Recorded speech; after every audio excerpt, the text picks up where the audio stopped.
Hey everybody, you'll never believe it. We have another 143.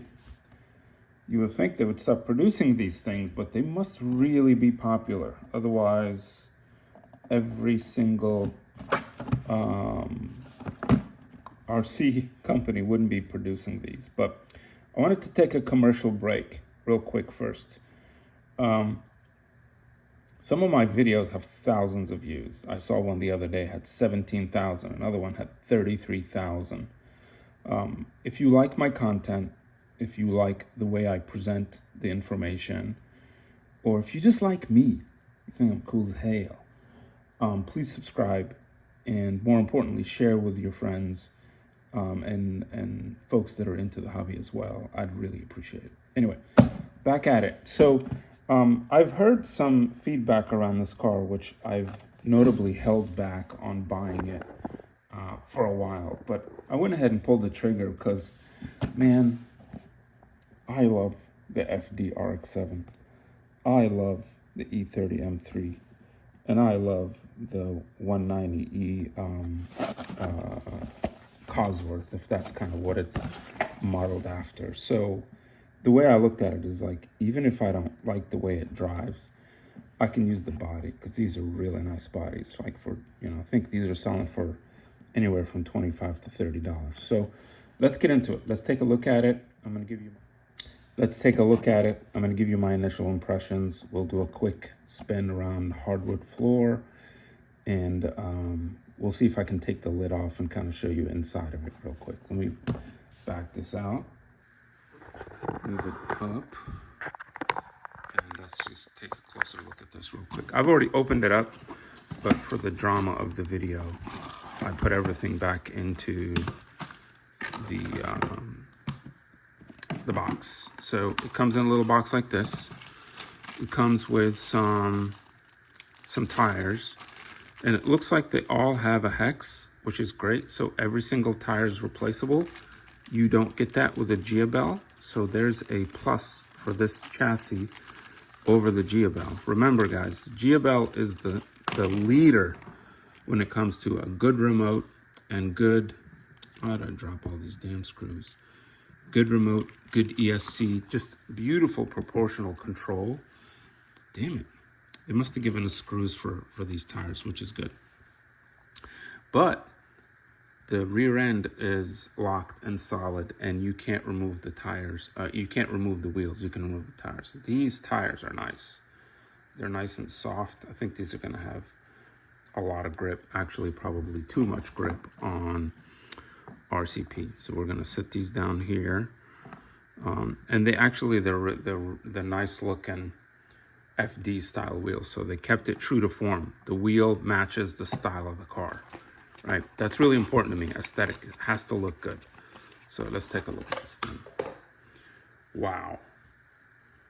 This is gorgeous. Look at the gloss. I don't know if you guys can see it. That's a really nice paint job. It has a very nice scale look to it. It's a much better, except this stupid retro sticker. Why would you do that? And speed. I mean, anyway, it looks really nice. The lenses are nice. Yeah, this is worth the money just for the body and wheels alone. So I heard that it has suspension on all four. Let's check it out. Ooh, nice soft suspension. I'd say it's not as soft as Ino's. It's almost like the HBX. Nice, wow, suspension on front and back. That's incredible. Okay, I'm already excited. Let's turn it on and see. Actually, why don't I take it apart first before we run it. I'm just gonna take it apart because I heard some things that this car doesn't have a servo. It is non-proportional steering, which is a damn shame. Like, why would you spend all that money putting suspension, a really nice body that's modeled after the original, and not put suspension? So oddly enough, look at this. The front of this is almost like a Gia-Bell. I wonder if a Gia-Bell body will fit on this. just slide right in. Or a G-Bell chassis will fit in this. So we'll have to look at that. Oh snap, this looks a lot like the G-Bell. Oh look, it's an actual clear windows. That's sick. Look at that. The G-Bell doesn't have that. The G-Bell are like opaque. You can't see through them. Like, so if you wanted to paint this, you can take this window out and paint it. That's nice. If this fits on a G-Bell chassis, that would answer the mail alone. That looks a lot like a G-Bell setup, guys. In fact, I have a G-Bell board to compare.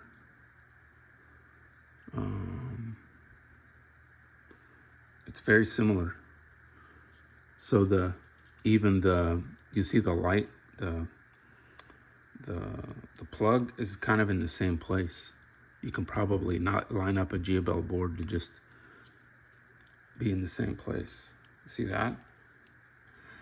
So that's very promising. The only other problem is, you see this motor? I think that's what powers the steering.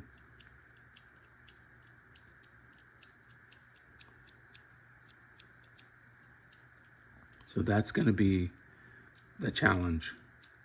This thing doesn't have proportional steering. I got to figure out how to get a servo in here. So in future, I've got a spare G-Bell that I hacked up. In the future, I'm going to take the arm from the G-Bell, the servo from the G-Bell, and the board. Maybe even buy a new G-Bell and take a gyro board and put it on this car.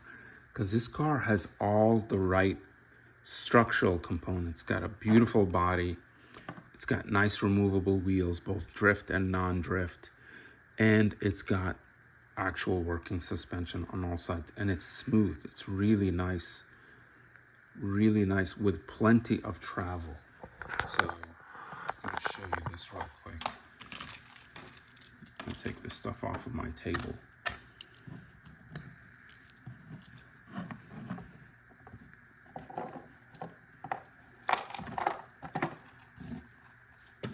Gonna put this back on.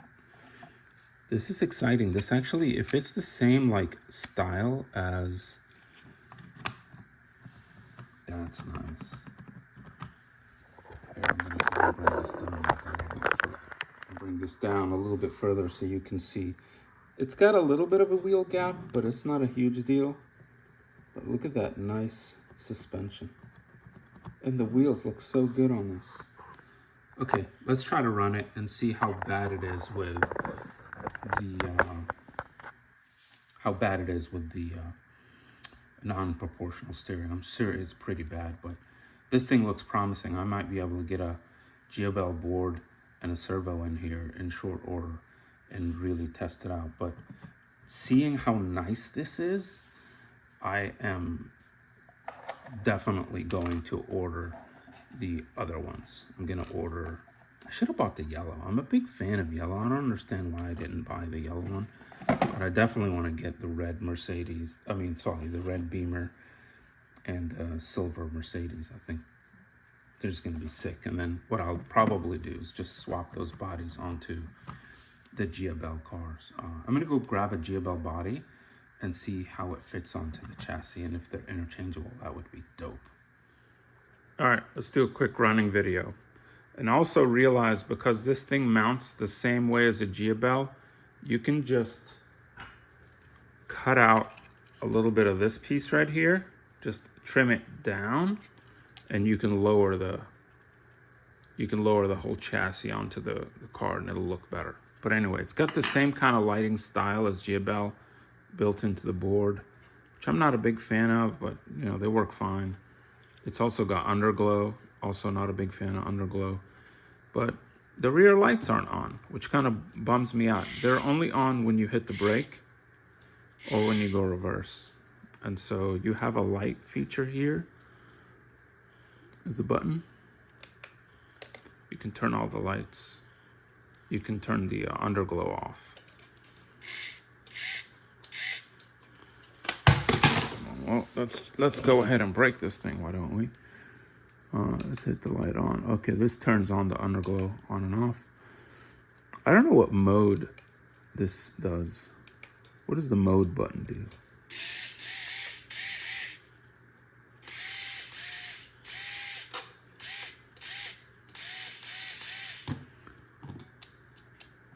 This is what I'm pissed off about. Why would you do that? Why would you spend so much time and effort creating the best looking body in 143 scale? This is really nice. The best suspension, removable tires, both drift and grip tires. I mean, I'm just completely baffled by this. Whoosh people, you gotta upgrade a version 2 with a gyro and a servo. This is ridiculousness. Okay, let me try to run it. And then there's the throttle dual rate here, which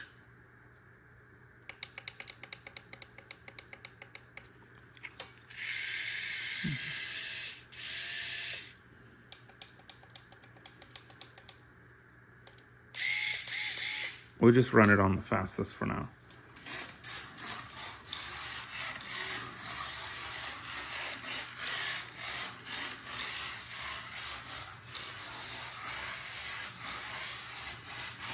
This thing, I mean, it drifts somewhat okay with the crappy steering. I swear, if you put some nice steering in this, bar none, the best drifter there is.